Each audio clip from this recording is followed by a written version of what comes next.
사이로 검은 연기가 치솟습니다. 출동한 소방대원이 굵은 물줄기로 불길을 잡는데요. 강남구 언주로의 한 주상복합 아파트 베란다에서 원인을 알 수 없는 화재가 발생했습니다.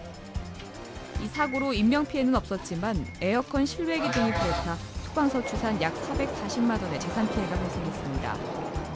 소방당국은 에어컨 실외기 안쪽에서 불길이 시작된 것으로 보고 자세한 원인을 조사 중입니다. 건물 출입문에서 엄청난 양의 연기가 쏟아져 나옵니다. 소방관들이 수관을 연결해 화재를 진압하는데요. 노원구 노원로의 한 자동차 공업사에서 불이 났습니다. 이 불로 건물 내부와 안에 있던 트럭이 타 소방서 추산 1,700만 원 상당의 재산 피해가 났습니다. 경찰과 소방당국은 작업 중에 유증기가 폭발한 뒤 주변에 있던 자동차에 불이 옮겨 붙은 것으로 보고 정확한 화재 원인을 조사 중입니다. 한 남자가 바닥에 쓰러져 있습니다. 주변은 건축자재들이 어지럽게 널려 있는데요. 양천구 신정로의 요양병원 신축공사 현장에서 용접 작업을 하던 60대 인부가 2층 높이에서 추락했습니다. 이 사고로 60대 인부가 목과 무릎에 부상을 입고 병원으로 옮겨졌습니다. 구조대원이 강으로 뛰어들어 한 남성을 구조합니다. 20대 남성이 마포대교 북단에서 한강으로 뛰어내렸습니다. 저체온증을 막기 위해 젖은 옷을 벗겨내고 이불로 몸을 감싸는데요. 남성은 구조 당시 술에 매우 취해 있었지만 의식과 호흡 모두 양호한 상태에서 병원으로 이송됐습니다. 구조대원이 차량 조수석에 끼어있는 탑승자를 구조합니다. 은평구 북한산로에서 내리막길을 달리던 승용 차량이 미끄러지며 중앙선을 침범해 마주오던 SUV 차량과 충돌했습니다. 이 사고로 승용차 조수석에 타고 있던 50대 남성 등 3명이 다쳤습니다. 경찰은 운전자들을 상대로 정확한 사고 경위를 조사하고 있습니다. 트럭 앞부분이 형체를 알 수 없을 만큼 심하게 찌그러졌습니다. 구조대가 운전석에 끼인 트럭 운전자를 구조하는데요. 강동구 상일초등학교 앞에서 시내버스와 1톤 트럭이 부딪혔습니다. 이 사고로 트럭 운전자가 크게 다치고 버스 승객 4명이 병원에서 치료를 받았습니다. 아파트 창문에서 검은 연기가 쏟아져 나옵니다. 양천구 목동 중앙남로의 한 아파트에서 방화로 의심되는 화재가 발생했습니다. 이 화재로 한 명이 부상을 입고 6명이 연기를 흡입해 병원으로 옮겨졌습니다. 또 컴퓨터와 냉장고, 가재도구 등이 불에 타 900만 원의 재산 피해가 발생했습니다. 건물 환기구에서 불길이 치솟습니다. 소방관들이 환기구를 부수고 소화기를 이용해 불길을 잡는데요. 상가 건물 옥상 환풍기 부근에서 원인 이상의 화재가 발생했습니다. 이 불로 인명피해는 없었지만 환풍기와 물탱크 일부가 불에 타 소방서 추산 120만 원의 재산 피해가 났습니다.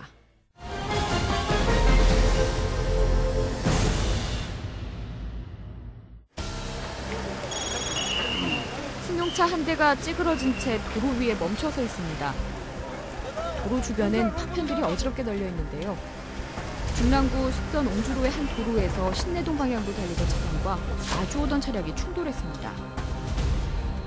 지난 1월 28일 13시경 법정사 교차로에서 있었던 사건이었고요. 정면 추돌과 오른쪽 측면 부딪혔던 사고였습니다. 현장 도착했을 때 정면 추돌을 하셨던 분은 환자분은 경상이셨었고요. 저희가 환자를 구조했던 환자분은 머리 쪽 출혈이랑 하지에 불편함 호소하셔서 경추 고정하고요. 하지 쪽은 골절 의심돼서 부목 고정하고 롱백보드 사용해서 환자분을 구조했던 상황이었습니다. 무엇보다 사고자의 안전이 걱정되는 상황. 구급대는 사고자를 응급조치한 후 조심스럽게 들 것을 실어 나릅니다.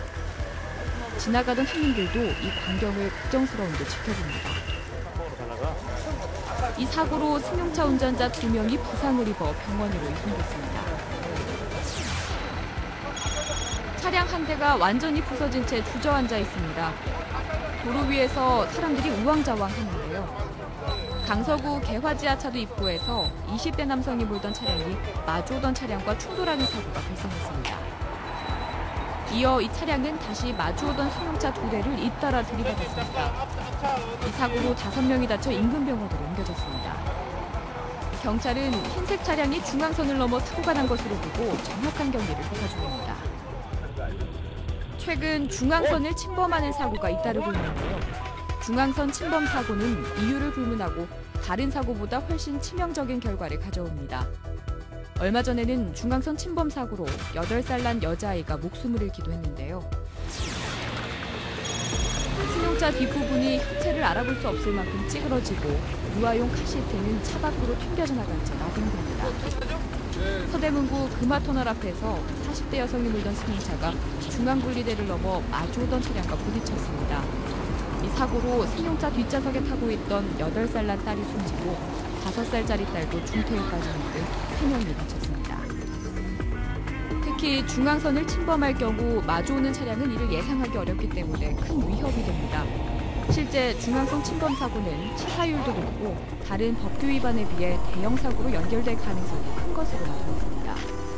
또한 빙판길이나 눈길에서 중앙선 침범 사고가 증가하기 때문에 주의가 필요합니다. 정면 충돌 사고의 유형으로는 중앙선 침범, 교차로 사고 등이 있으며 원인으로는 졸음운전, 음주운전, 빙판길 미끄러짐 사고 등이 있습니다. 특히 정면 충돌의 경우 운전자가 차량 밖으로 튕겨져 나가 2차 사고로 이어질 수 있으며 일반 추돌 사고보다 치사율이 더욱 높아 위험합니다. 정면 충돌 사고를 예방하기 위해서는 졸음운전, 음주운전을 절대로 하면 안 되고 난폭운전이나 추월 등 중앙선 침범을 해서도 안 되겠습니다. 중앙선은 생명선이므로 절대 넘지 말아야 하겠습니다. 중앙선은 다른 차량과의 약속이자 신뢰며 운전자의 안전을 지키는 생명선인 만큼 어떠한 경우에도 넘지 말아야겠습니다.